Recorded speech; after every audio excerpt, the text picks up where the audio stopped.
Okay, hi everyone, and thank you so much for being here. Welcome. Um, so Hello, everybody, again. Thank you all so much for being part of this webinar series um, and for joining us from your part of the world. So just to let you know, and again, I'm sure you've already, from our heading, of course, you already know that this is our last the last episode of the webinar for the Restore Her Rights webinar series. And it's been quite a journey that we've gotten here. And so today, uh, we'll be going through reflections of what we've done from since episode 1 in April. So yeah, before we dive in, there are a few housekeeping rules that I do want to go through with all of you. Sorry. Yeah. So kindly switch off or mute your microphones. Because at least when the panelists are discussing, just to respect the time and their discussions. We also have an interpretation. We also have live interpretation available in Spanish and in French. So please use the interpretation button. It's on the banner below, and switch in to your preferred language. The session is also being live streamed on YouTube. So for those who could not attend today's session, they can view this episode on our YouTube channel. And I would also encourage you to share this with your networks for those who wanted to be a part of it or who you think would benefit from this conversation. Please kindly do share this with your networks and with your networks as well. Finally, we also have the question and answer box. So I know that we have the chat box, but I would suggest or I would encourage you to kindly use the question and answer box that's on the banner. If you look at the banner below, we have a separate question and answer box. So please put in your questions out there while the panelists are discussing and having a conversation, so that you don't have to wait until the end of the discussion, of course. So yeah, moving on with our agenda for today. And before we dive in to the session, let me walk you through the Restore Her Rights initiative. So what we are, what we do. So yeah, sorry. All right, about the initiative. So the Restore Her Rights initiative, it focuses on empowering women, right? Our work is to provide a space where women can come, right? Especially women who belong to indigenous communities and local communities, and also marginalized communities, right? So what are they doing on the ground? How do we amplify their voices? So that's what the Restore Her Rights initiative tries to focus on. Our sole work is to amplify voices from the grassroots, and it is driven by 4 objectives. So the first objective is, of course, promoting rights.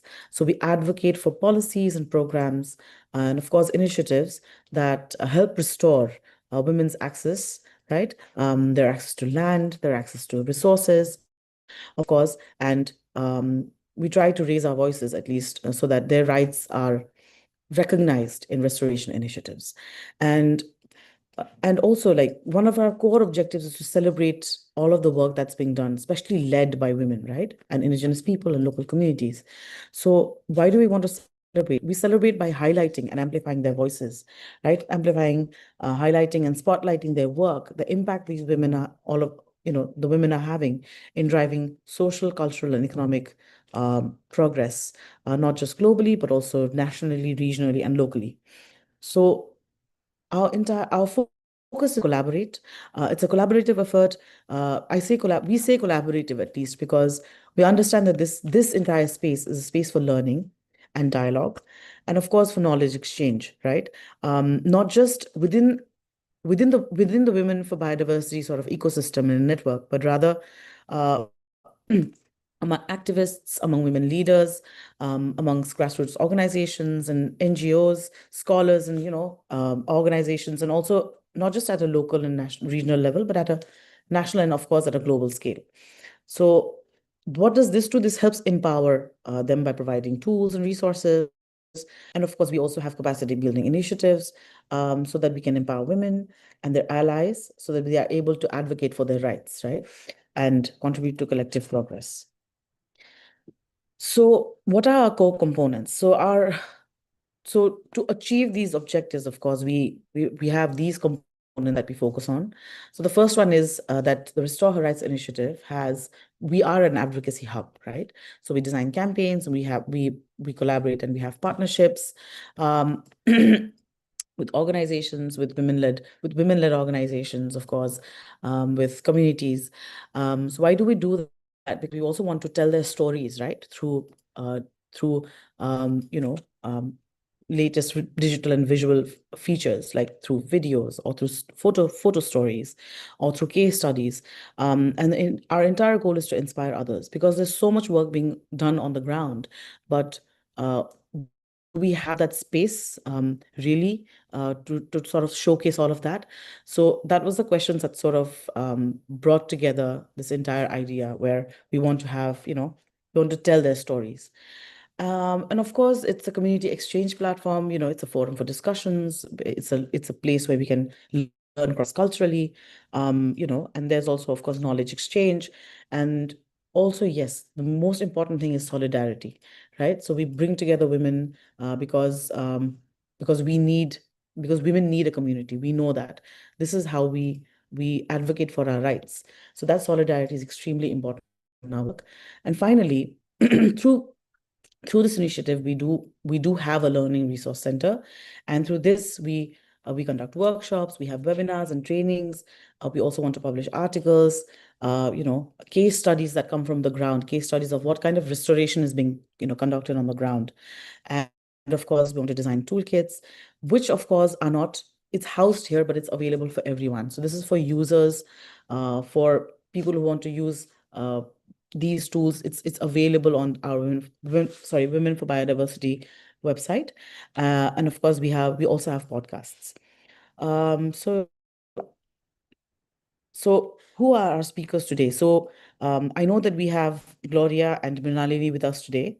We also have a short video from Samantha 𝗙𝗹𝗶𝗶, who is with the UN Decade for Ecosystem Restoration. She couldn't be here, so she has kindly given us a short video. So yeah, without further ado, before I introduce our speakers, I would like to give you a short introduction on Samantha. She has over 6 years of experience, and she's collaborated with NGOs on the ground, evaluating and enhancing long-term sustainability for restoration success. At present, she leads the partnerships, youth, and IPLC topics at the UN Decade for Ecosystem Restoration. And she has very kindly provided us with a short video, which I'll be playing right now. So yeah.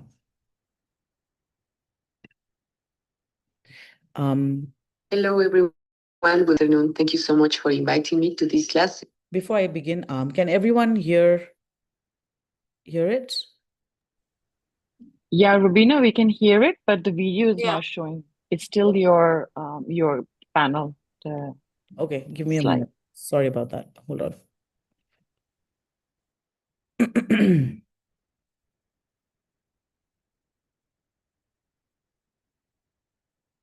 Sorry about that. Give me a minute.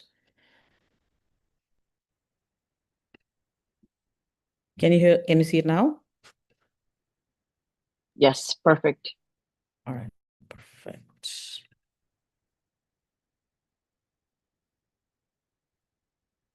And final episode of the Restore Her Rights series. My name is Samantha 𝗙𝗹𝗶𝗶. I work at the UN Decade on Ecosystem Restoration Secretariat, and I'm really pleased to be here today. So I want to talk today about some of the things that have been happening in these months and what we still need to work on. In the first episode, I was also here, and we talked about how gender equality has been a cross-cutting priority of the UN Decade on Ecosystem Restoration since the beginning, because we know that ecosystem restoration succeeds only when all people, that means women, youth, indigenous people, men, and local communities, amongst all the relevant stakeholders, can participate meaningfully and benefit equitably. So we acknowledge that restoration is not only an ecological process, but it is a social transformation that should be grounded on rights, justice, and inclusion. We have been learning through this series that how gender-responsive approaches strengthen restoration outcomes, leading to more equitable governance, improved stewardship, and greater resilience of landscape and communities. So I would like to talk a bit more on like some of the advancements done, but also, as I have been mentioning, what we still need to work on. So first of all, I want to say that we have been seeing growing recognition that women's leadership in restoration is substantial. We are seeing across different landscapes that women are often driving the force. They are the driving force behind community mobilization, knowledge transfer, and long-term care of restored areas. So this has been acknowledged, and this is already really nice because before it was not really acknowledged. And we have been also seeing a shift from acknowledging gender gaps to beginning to measure them. So we are seeing a lot of partners and countries start to identify where inequalities in participation and benefit sharing exist. And even if there is still a missing on disaggregated data, the demand for better monitoring systems is increasing, which is already a positive and necessary step. We have been seeing also a stronger engagement from youth and women-led organizations, particularly in capacity building, monitoring, and local planning processes. For example, I would like to talk here about like the Youth Task Force of the 𝗀𝗍𝗃, which is chaired by 2 women that are working tirelessly to bring youth perspective into the restoration agenda. So we are really seeing like more engagement from different partners.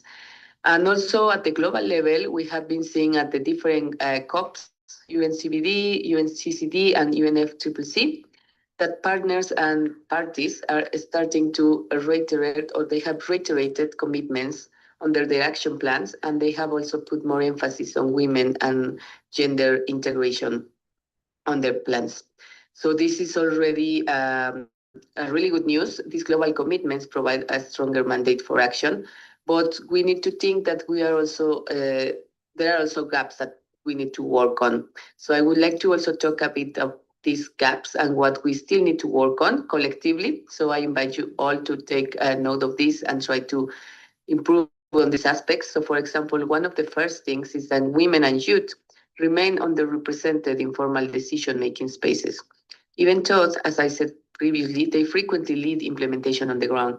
So this disconnection limits the transformative potential of restoration and weakens long-term sustainability.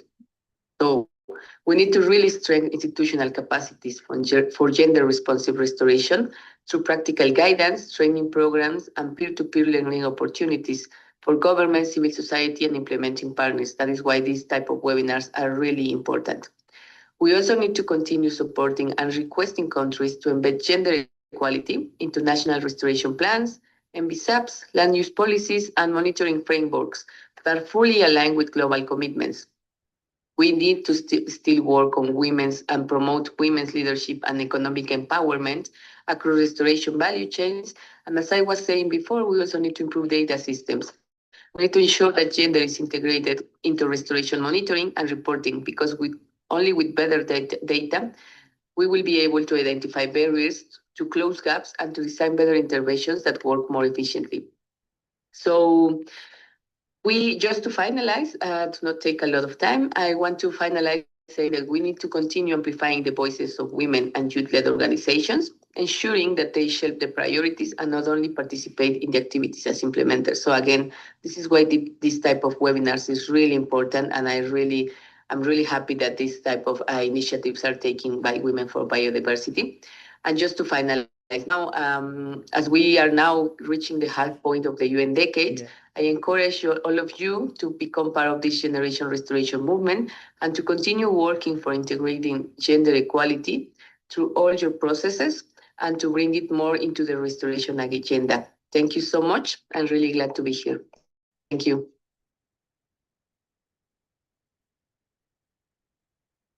Wait, where's my thing? All right. Well, that was really wonderful of Samantha to sort of tie everything together, right? So she spoke about how, the kind of work that 𝗀𝗍𝗃 of Restoration is conducting at the moment. And she also highlighted the fact that there's a growing recognition for women's knowledge, right? Traditional knowledge, traditional ecological knowledge.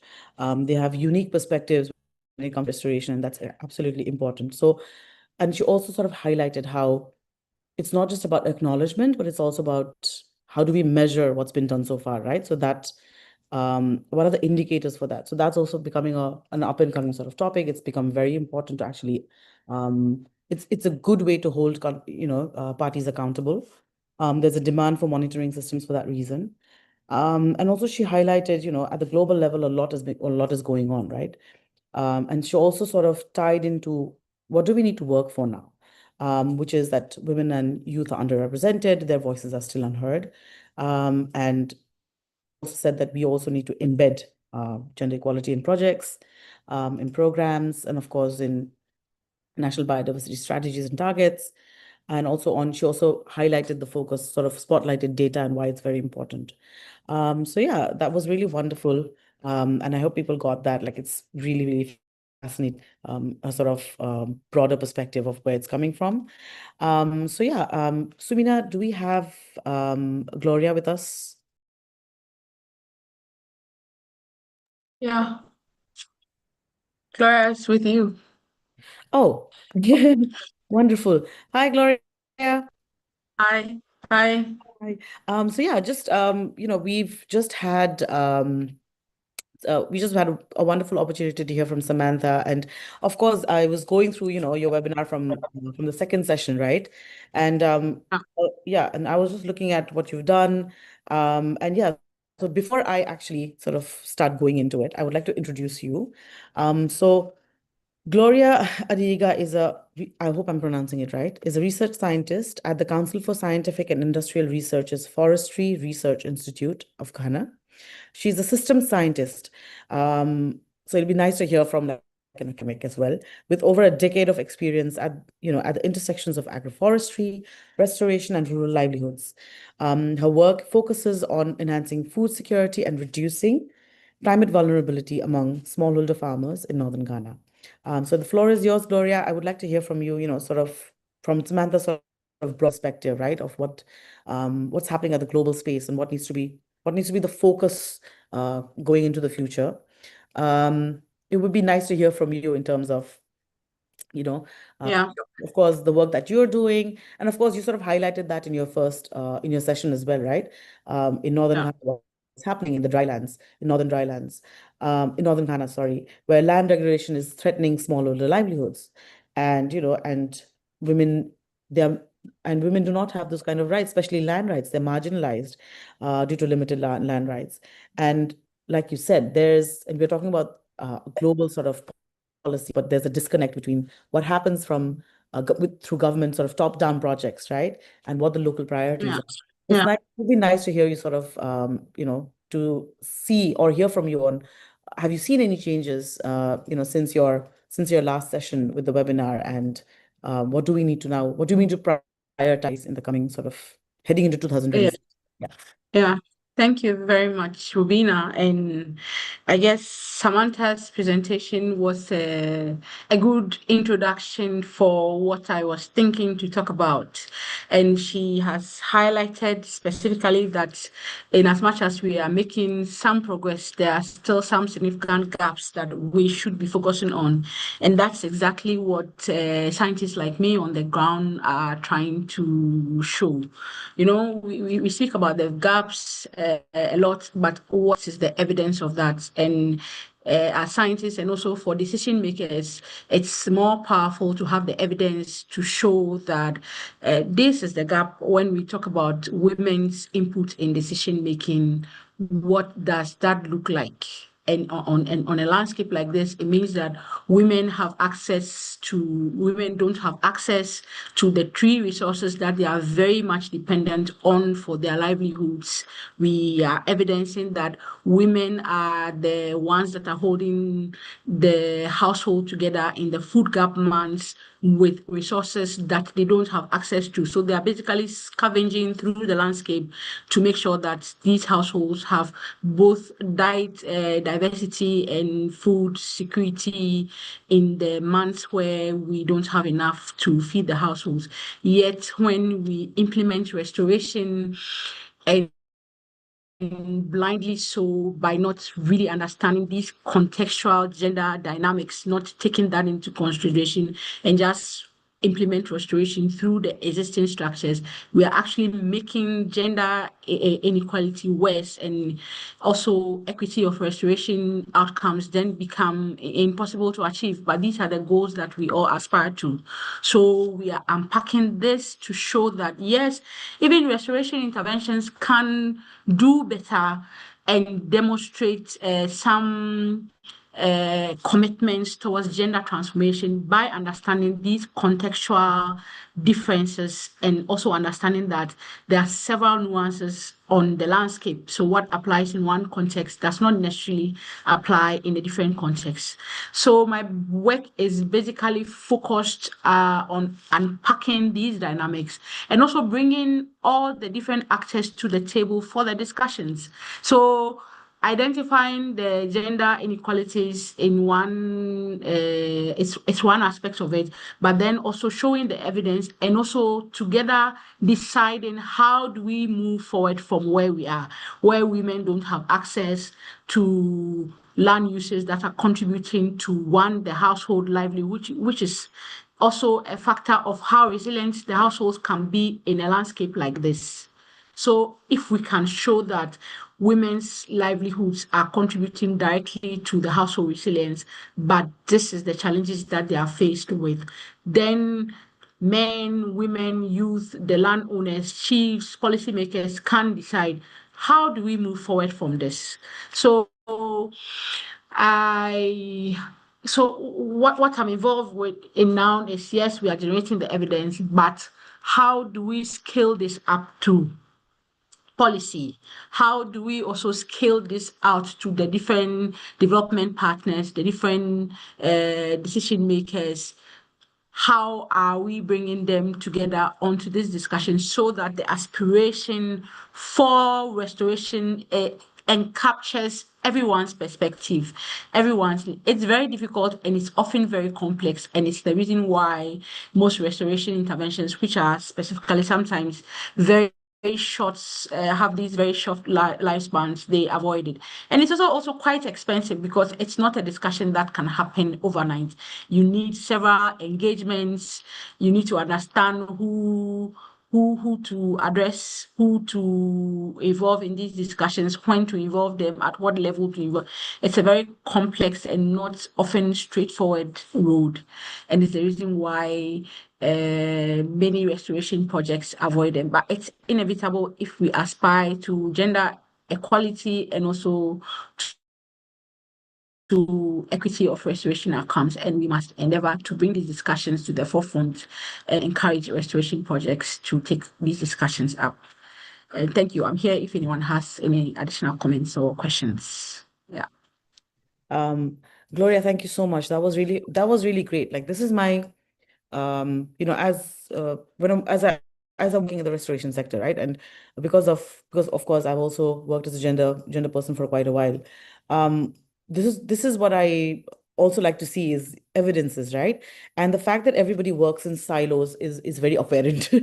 Yeah. And I really like the fact that you said that, what does it look like? What does gender inequality look like, right? In restoration, it needs to be backed with evidences, of course. And I do have like I personally, I really have questions for you. But and like you said, right? How do we sort of link this with the global policy sphere of what is happening, and to sort of bring that together? I really want to Tina now. So Mrinalini Rai, our founder and director from Women for Biodiversity, I would like to invite her to the stage. So yeah, Tina, do you want to take over? The floor is yours. Oh, sorry. Tina, you muted, sorry. Thanks, Rubina, and thanks to the participants for taking the time, but also Gloria. And I think both Sam and Gloria really put really interesting arguments, right? And I think sometimes what we really feel is that how do we, I'll give an example of the restoration work, right? Like you said, there's a lot of restoration work going at the community level, but the far removed global commitments, even people don't know about it. First, I'll kind of contextualize it from what Sam talked about, the global processes. Sometimes we don't even know these acronyms. The CBD, the Convention on Biological Diversity, has made a commitment to restore 30% of ecosystems globally by 2030. That's a huge commitment by governments to say that we will do the restoration.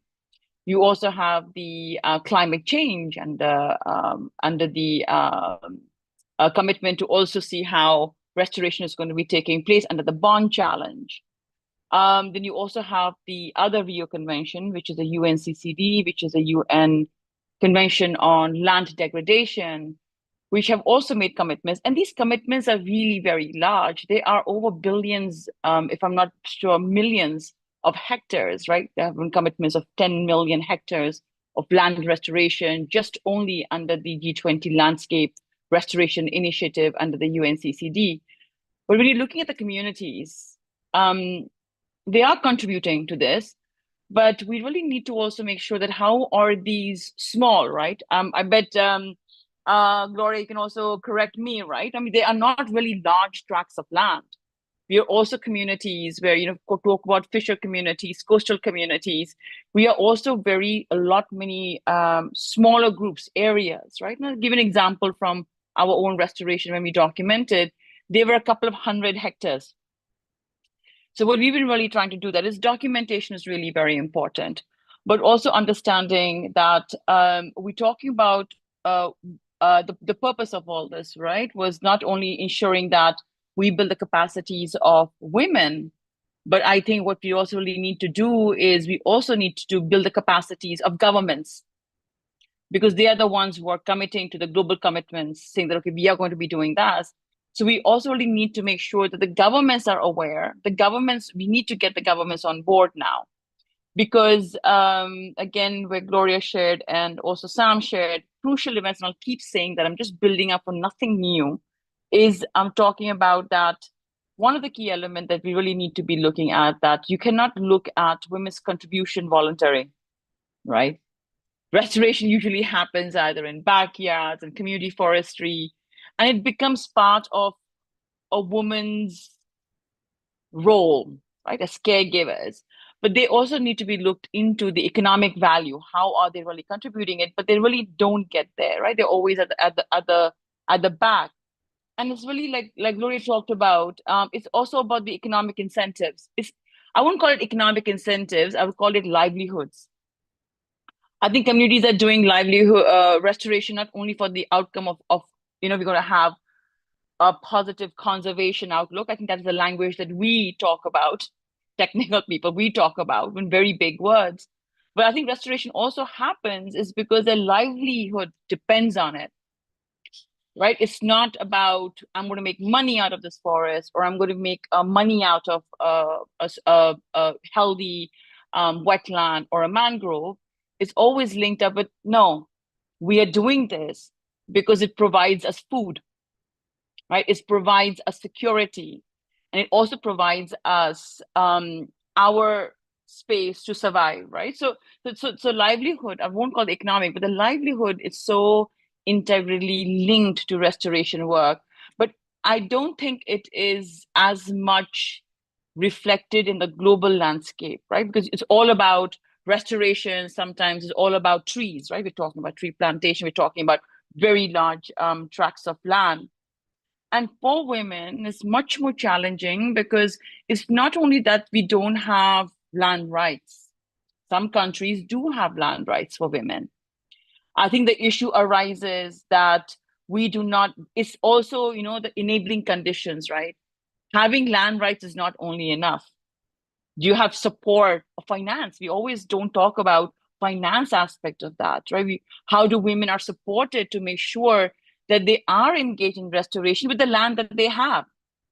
If there's no money to invest, no money to even support those restoration efforts, then yes, women have land rights. But then you also have, so it's a very complex issue like Gloria talked about, right? We need to be, looking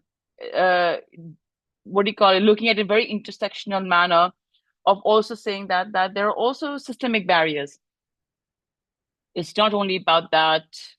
You're looking at community, we're talking about, local indigenous communities.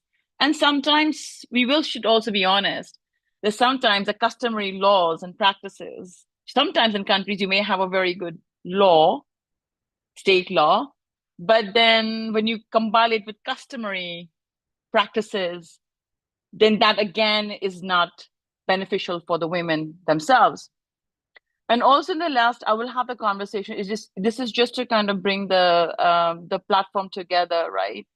Is saying that what we really need is that we need the support for women, not only limit to saying, recognizing that women contribute.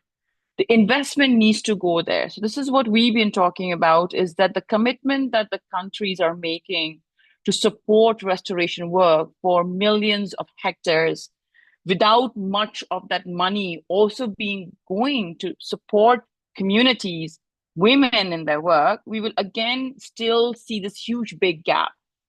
And also, it's not only about scaling up, but it's also ensuring that restoration does not happen overnight. Projects might say, oh, we restored and we had projects coming in. Restoration takes long time. I mean, it takes years to even look at until it starts bearing its fruit. So governments, organizations should also really think about that when you're talking about supporting restoration initiatives, it's not like a 1-year thing. It has to be a commitment that goes on, but also building the capacities, technical capacities of women, that what happens. And the other strategy we really need to look at is what happens when those funding, what are the alternative subsistence work or the sustainability part of restoration, that when funds are not there, how are communities being resilient, right? So, and of course, within the larger scale, it is again that we're talking about engagement with indigenous peoples and local communities. And then within that, saying that we are still there. I mean, this is the conversation I think we started a couple of years back. It is going. I'm not disagreeing that there really isn't much work going on. There's a larger recognition of the roles and contributions, but now it's about time for us to see how are they really going to be put into real actions. This is long-term funding, technical support, legal reform. If you talk about land rights, that will not happen. The political will of the states, unless it is there, we will be talking about land rights all the time. So with that, I will leave it, and then I will happy to discussion with the other participants, Gloria, yourself too, and Rubina. Thanks a lot, Rubina. Thank you so much, Tina, for sort of summing that up really well. I think it also sort of ties into what Gloria said, and then of course ties into, of course, what Samantha sort of, how she set the tone, right? So I'm actually quite interested to, when you say, Tina, right, like, that there's a disconnect between customary laws and, of course, international laws. And that's what Gloria was also talking about. You need to understand the context of the area first, right, before we actually take in like any kind of restoration programs into the field. So I actually want to pose this question to Gloria. And before I do, I also want to let all of the participants know that, yes, you can please put in your questions in the chat box and the question and answer chat box. I really look forward to your questions. If anybody has a question, like today's modality is more like a chat show, so please raise your hands. Please feel free to, ask questions. I give that space to everybody today. So my question is for Gloria, right? Like, as a scientist, then,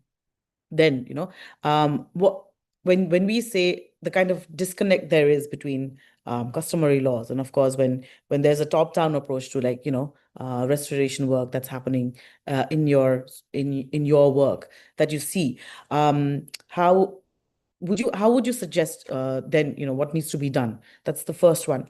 And the second one is, I think, yeah, and and also, like, with the kind of work that's being done, has there been any kind of, like, this is the word I like to use, is unintended consequences, the phrase. Like, I know it always starts with like, oh, we want to do this work and this is going to be really, really great for the women. It'll help empower them. But has that sort of translated into, oh no, this did not work for the women. It backfired, kind of a thing. So unintended consequences for any, like, have you had that sort of happen? Have you seen that with your, in your work? And yeah, and how would you address it? Like, because there's a lot of underlying power dynamics that are involved, right? And we do not understand, many times, like researchers and even projects do not understand that context. So that'll be really fascinating for, at least I think, our participants to know this. So yeah. Yeah, thank you. Thank you very much. I'll start with the last question about the unintended consequences, and then I go to the first one. So, if you're not intentionally measuring, these things could go unnoticed. So it's important that projects aim to measure these gender dimensions in their project implementations, because if not, they just become rhetoric and there's no evidence to back this. I guess if you are measuring, or if you are intending to have these gender discussions, there usually are some unintended consequences. Sometimes you can have in situations where women can actually come together, and because of the nature of the project, if you are empowering women, they can then be bold enough to ask for a piece of land to do their own restoration interventions. The risk is that if you are not having the discussions around the access in the future, we also know that when land uses that were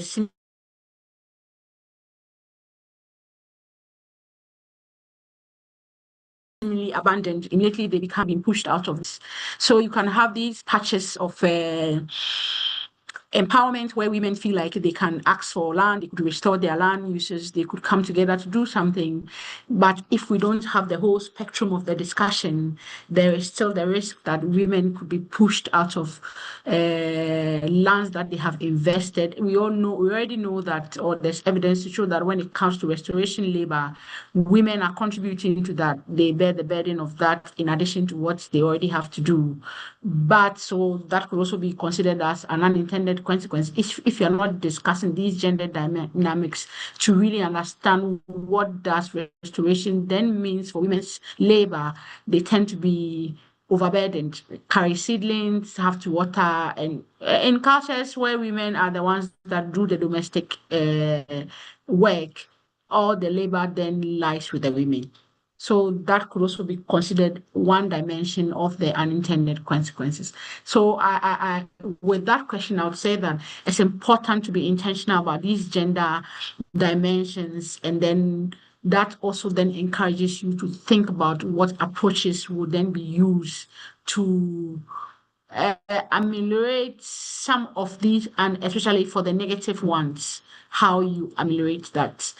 And then the disconnect between the formal and local, that's usually the practice, because before all these formal rules were made, there were rules that governed these traditional societies, and in particularly my landscape, traditional customs provide access for women to these valuable tree species.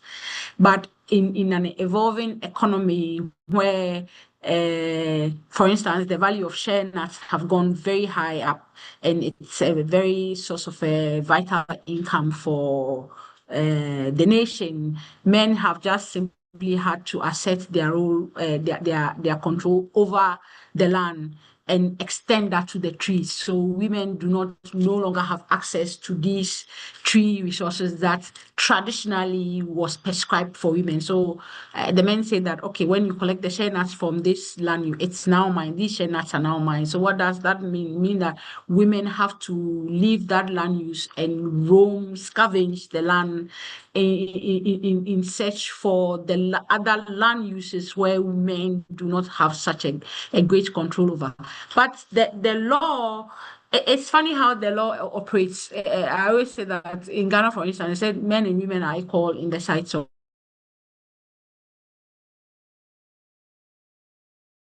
the law, but then the law also understands that it additional authorities. So it's parallel to what the former prescription is. But we need a bridge across that, which is usually very difficult, because as the land resource become more expensive, more valuable, these traditional. Sorry, Gloria, you're breaking up. will not allow the government to extend its rule over this our land use. And also, we also have bad examples where government has appropriated land and set them aside for conservation purposes and not met that or not adhered to it, and or sold the land often later for construction and all of that. So the government does not also present a good example in that vein that traditional authorities want to copy. So we need that bridge, but we must find an operation within that. So what I see works is that usually having the discussion at the traditional level and bringing the relevant stakeholders, particularly the landowners, to the table with the women, and also showing at the household level the women's contribution. That has always been a light bulb moment for me as a researcher. You can definitely see that mindsets are shifted gradually, or men begin to empathize with the women's position, and then they make some concessions. And you cannot, that's why I say it's very contextual. What works in one context does not work in another. Say, okay, we will give you access. And usually women are not even asking for ownership. They want secured access so that they can continue to provide the livelihood, which is underpinning the household's resilience. So as long as we can show that in some way, then we can then work towards gradually finding that bridge between the governments, the formal and the customer, which is what I'd say. Yeah, thank you.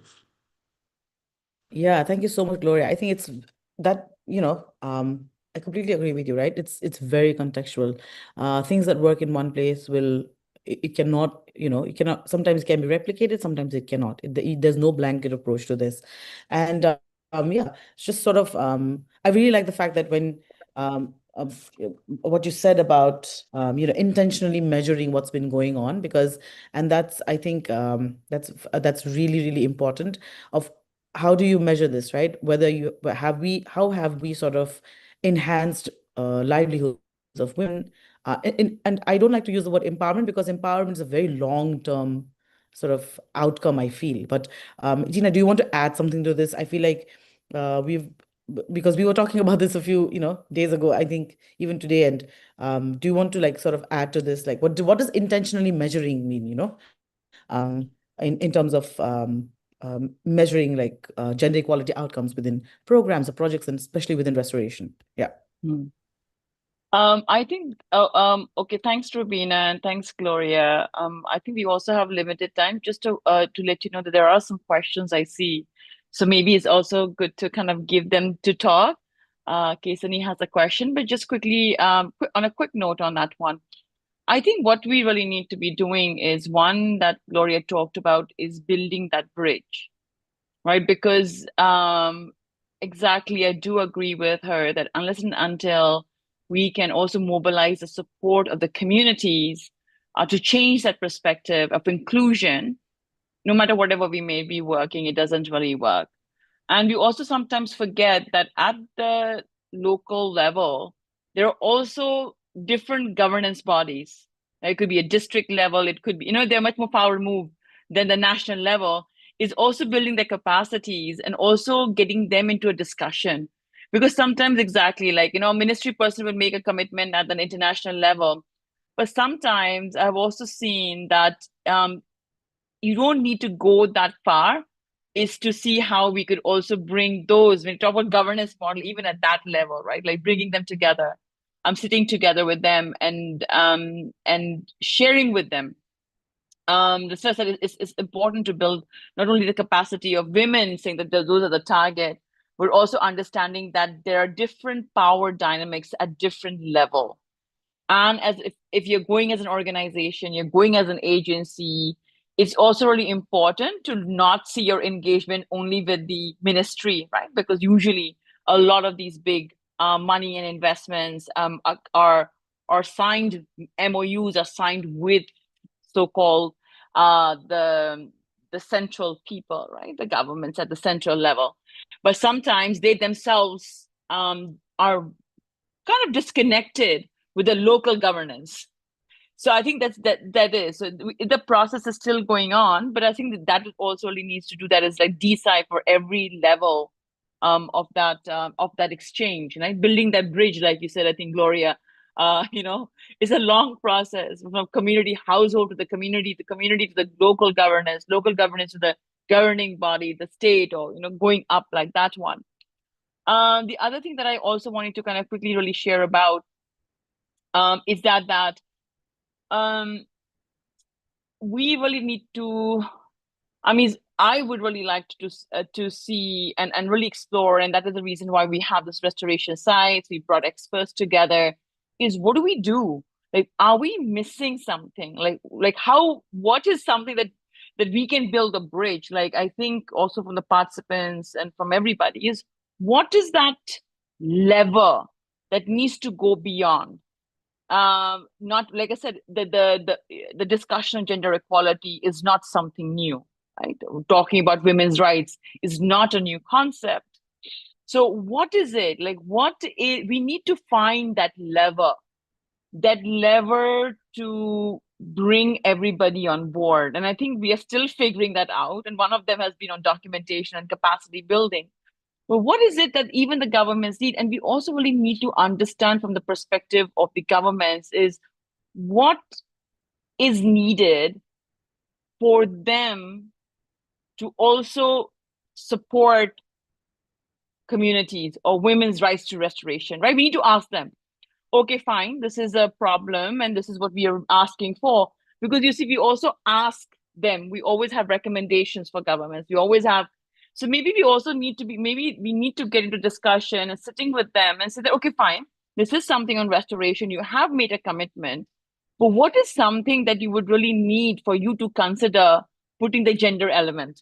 Like, because sometimes we have a lot of expectations of governments, and I have met governments that it's not that they don't want to engage in discussions on gender equality, but you'll be very surprised. There are also many who do have a gap in understanding the link between gender or women's rights to restoration or conservation. They're like, but Tina, how do they contribute? And like, so maybe we need to really find that leverage or give them something, say that, no, this is what it is, or what would you really need? And just quickly wrapping on that is the reason why we are working so hard to work with governments to at least the key basic document that helps us to guide that is the National Biodiversity Strategy and Action Plans, the NBSAPs, right? Saying that how in the strategies we can work with governments to at least keep that provision to say that, look, you have made this commitment on restoration, you have made this commitment conservation, and you have made a commitment on ensuring that Indigenous peoples, local communities, people with disabilities, and women and youth are engaged. So it's just like, I think we need to find that one lever that is going to kind of help us build the bridge. The bridge may take a few years from now, but that's stepping stone. But I think we need to kind of switch our thinking and maybe sit with them and say that, okay, fine, not fight it, and you're not doing this, and this is what we are needed, but saying that, okay, we are here to help. The communities are here to help. They genuinely want to, they need recognition, and what will it be for you to be able to support that? So we need to kind of twist a little bit of the conversation model that we really want to engage them. Rubina, I'm going to keep it to that because we have a few minutes. So I'll let you ask the questions or for participants to ask or give their own reflections for this webinar. So thanks a lot. Thank you so much, Tina. That was really great. And, I actually personally like what you said about like, how do you bridge? And the second and the preceding and, following up questions of what are we not doing? Is there something missing from our end? And this is why I think today's session is really great, is because we have like a scientist and then we have practitioners, right? And it's nice to know that we're getting them together because now we understand that we cannot work in silos. And this is a really, really great way of showcasing that. So we have a question from 𝗀cie. Let me just read it out to you. Thank you so much, 𝗀cie, for your question. So she said, she's asking, how did, I think this would be for Gloria, but also for Tina, right? So how do you present the evidence of inequality, right, related to ecosystem restoration? So how did women react to this information? Did you connect international policies with national and local contexts to make it easier for communities to understand? So that's a really great question. Thank you so much, 𝗀𝗃. So anybody would like to take that? Yeah, so with the research, how we presented the evidence of the inequality was role plays. So the role plays were very key in presenting that evidence. So once we did the baseline focus group discussions and understood the dimensions of the inequality, and these are usually also very sensitive discussions that you cannot just jump into and start saying you did this, you cannot do this, you don't have this opportunity. We sort of found an entry around role plays, and basically it was just to mirror each other's experience to the other.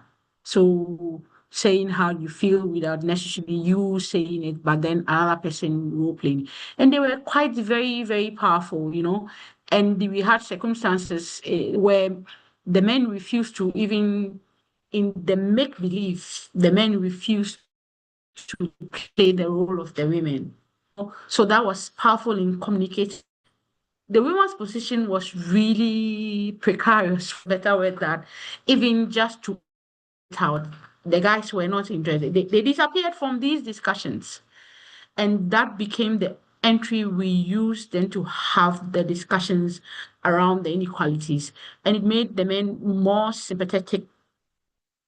They softened up a bit their stand, but then we also understood in this role plays that sometimes the men were overburdened, they were frustrated, So in my landscape, to say that you are the man, you must be able to provide without complaint. And so they had to hold on to all the productive resources because that is literally dependent. So my provision is my to be described as a man basically is tied to how you can provide for your family. So, okay, I'm holding on to all the fertile land, all the productive resources so that I can provide for you and I can feel like a man. And so these frustrations were also mirrored, and then they began to have discussion around them. And then they came up with indicators that they wanted to measure. And we graduated them easy things that could happen, changes that could happen easily, changes that required continuous engagement over a longer period, and then changes that required some capacity training and development to make those changes. And they measured this at the community level, where they came back and had these discussions about what is changing, what can change, what is supporting this change, what is hindering this change, how can we do things differently. So these were the types of the things that we did at the local level. And like I said, it was very much dependent on what these people wanted. And they were not asking for ownership. My housekeeping, my childcare responsibilities are in the homesteads. Can I have the land use that is closer to the homesteads so that I can do both? You have a motorbike and can bring in water and firewood from longer distances. Can you do that? So then they have these negotiations and the concessions were made. So I'd say that this was how we presented it. But I must also say that at that local level, we were not talking about international policies because we wanted to solve the bread and butter issues there and then scale it up and out later. And that is the next level, which we are actually aiming towards. Yeah. Thank you. Yeah, no, thanks, Gloria. I think we are building bridges here, and I think I'll add to that. I think what we really need is sharing between communities. We did that, like I said, it was very powerful. Sometimes we may give a training which may not get the message across, but if communities and women meet each other, they learn, I think, much more better because it's their lived realities that they share with each other, including not only coming up with problems, but also coming up with solutions. I think those are very powerful. Like that's one thing that we did in our project, of course, but again, it needs money, was bringing with exchanging between our 6 restoration sites, like taking somebody, we brought all our partners to Thailand to go and engage with the indigenous community here, where a woman was a leader. And it was really empowering for them to really know. And I think most important, Gloria, I think like building upon what you talked about, is the value or the sisterhood in some way, to say that I am not alone. To say that they were very surprised, like, oh, and this is a very, maybe in some context could be really very small for us who travel, who go there, right? But for women at that level to say, for example, meet from Costa Rica, to meet up with somebody from Thailand and share and say that, oh, we actually, yeah, oh, we have exactly the same problems. So I think that has also been really understood in Equality, where we have used, apart from the international advocacy space, is the sharing, is that how can we still maintain those exchanges with and among women? Because that is one thing I think really does help, is building solidarity. And I think not only what we may need to expand is those exchanges is not only maybe for women, but also men. Because sometimes what also happens is, when now I'm not thinking about, when we're talking about these empowerment exchanges, we take the men for exchanges, but women for exchanges, but not the men. So, so maybe that is something to also really talk about. I will leave it at that because I know we're running out of time. So back to you, Ravina. Thank you so much, Tina. Well, I don't have any more questions from our participants, but if anybody would like to, reflect a little bit, I mean, we just have 2 minutes. Actually, we don't even have that. But yeah, saying that said, I think today's session has been really, really great. Thank you so much, Gloria, for coming on the show and taking the time out from your busy schedule to sort of talk to us, right? And thank you, Tina, for sort of wrapping that up really, really well. Again, I'd like to emphasize that we cannot work apart. I think the whole idea for the webinar was to bring different groups together, and I think we've managed to do that a little bit. But hopefully going on to next year, we'll be able to do that even more. And it'll be really, really great to have you all back. This is the final episode. Thank you so much, everyone, for being here, for being wonderful, for engaging. And yeah, thank you so much. Tina, would you like to say anything? Oh, yeah, one more thing. Yes, photo. Yes, photo. That's the only thing. Yeah. Okay. Can everybody please, okay, I'll give it over to Sumina because she's the back end of this. I think as Sumina's coming online, a big thank you to everybody. Like I said, this is the last for this year, but do stay tuned because we will keep these conversations going, understanding that we do have constraints of finances, resources as everybody. So I wish we could bring everybody together in person, and we will try. We will definitely try. That's one of the biggest aim, is to do some event, to have this discussion on gender and restoration, and bring some people together to really discuss in person. But for now, thank you so very much. Sumina, to you for the photo. Yes. Thanks, Tina, and congratulations, everybody, and to the team, including myself, for completing this webinar series. It's been a great webinar series for this year, and it has been a pleasure and a privilege to meet so many inspiring women who are scientists, women who are from the local communities, women who are working at the policy level and doing so much to put gender at the forefront of restoration. So thank you, everybody. With that, I normally do not talk on our webinars, but today was a special webinar, so I just took a little bit of time. Okay, so a little bit of, okay, first with the speakers, if the speaker could just smile for me. Okay, just one more. Okay, just a second now. I shall. Now with everybody. If everybody could open up their cameras, it would be really nice.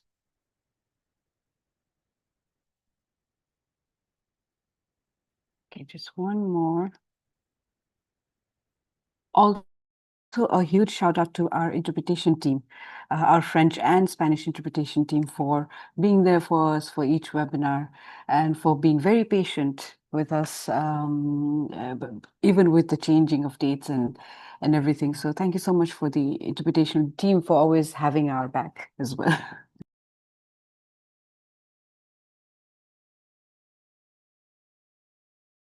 Oh, sorry. With that, I think we are towards the end. Once again, congratulations, team. And thank you so much to the participants. Thank you so much, Gloria. Thank you so much, Tina. And thank you so much, Sumina, for always having my back as well throughout the webinars and holding my hand a lot. But yeah, wonderful. Thank you so much and good night. Thank you.